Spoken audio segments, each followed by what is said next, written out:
The abortion industry always claims that abortions are almost never done after the first trimester, but like virtually everything else they claim, that is simply not true.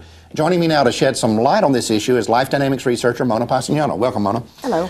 Tell us what you found in this. Well, the National Abortion Federation did an entire seminar on later term abortions, second trimester abortions. It was held in 1998, and we're just going to kind of follow the outline that they set up on their stuff. The gentleman that was doing this was Grant Bagley. He's the abortion provider that was doing the overview. And the first thing he starts off when he's talking to abortion providers is to explain exactly what a second trimester abortion is.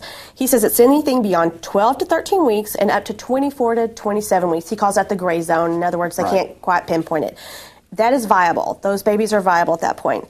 The second thing he points out, and this is something I think the American public hasn't really grasped, is that second trimester abortions aren't a procedure. They're a spectrum of procedures. Right. It's not one thing that they do. There's many things that they do. Right. One of them happens to be the partial birth abortion or the dilation and extraction. That's its technical term, DNX. Right. And you hear a lot about that procedure because that's considered the most gruesome. Any procedure, if you listen to the descriptions of these procedures, they're all gruesome. Yeah, there's not a nice way to do this. That's the point we've made on previous live talks. Is it's simply not true that a partial birth abortion is worse than a D&E or a saline or a ditch or any of the other ones. They're exactly the same thing. And he makes that point. We have a whole spectrum of ways that we can do this abortion. We can kill this baby. The third point he makes is that it's really a minority of their procedures. In other words, it's very few of the abortions that they do. But I want you to, let's just key in on that. I want you to hear from, this is Michael Policar, who is an abortion provider. He's talking at National Abortion Federation in 1992, and I want you to hear what he says about that.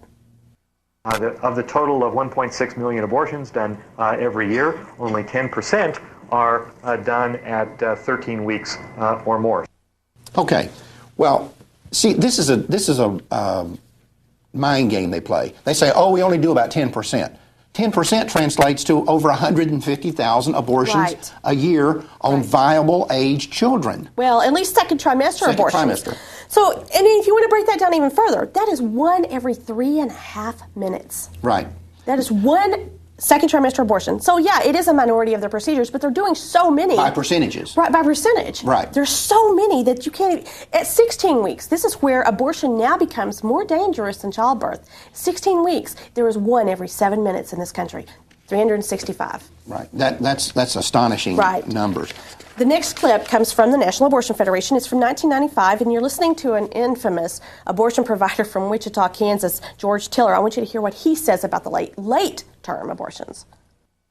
We have some experience with late terminations, about 10,000 patients between 24 and 36 weeks, and something like 800 fetal anomalies between 26 and 36 weeks in the past 5 years.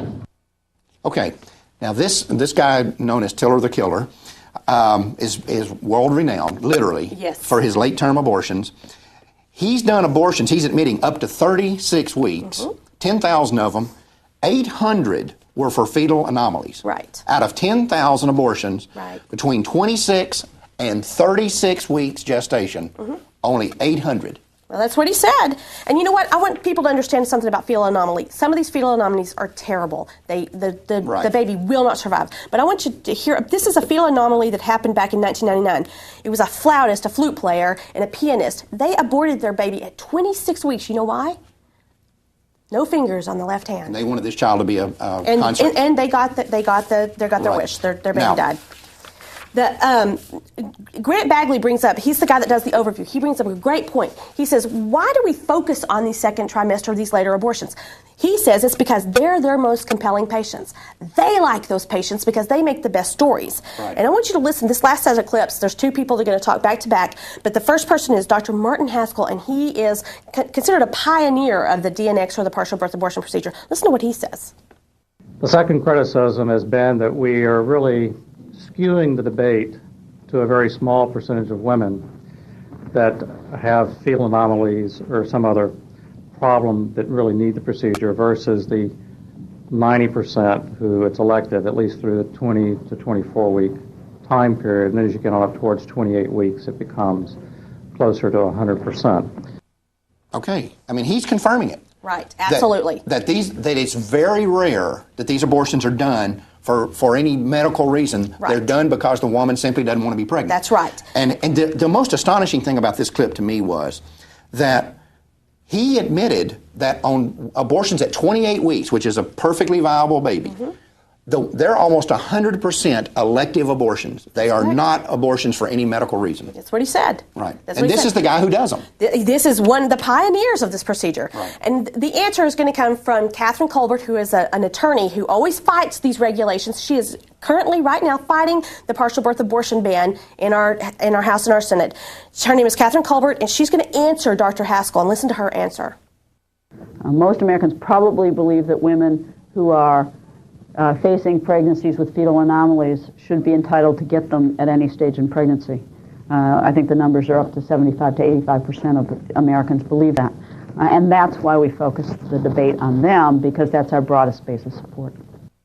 Okay, so she's admitting that basically what they do is they find these women having these late-term abortions that may be for fetal anomalies, and they expand that to make it look like that covers the whole spectrum of women who have them for this reason. And in effect, what they're doing is they are capitalizing on the misery that these women have had. But they have to. And she actually says it. And you have a doctor saying, how do we defend that? And she says, we have to do that. If we don't do that, we don't have public support. That's the only base for our public support. You notice she didn't talk about maternal indications, and that's because we've discussed already, at 16 weeks, childbirth is now safer than abortion. So that's how come they don't bring up the maternal, so they have to focus on the fetal indications. Right. And that's what they do. They do a very good job of it, too. Thanks, Mona. That was a very enlightening report.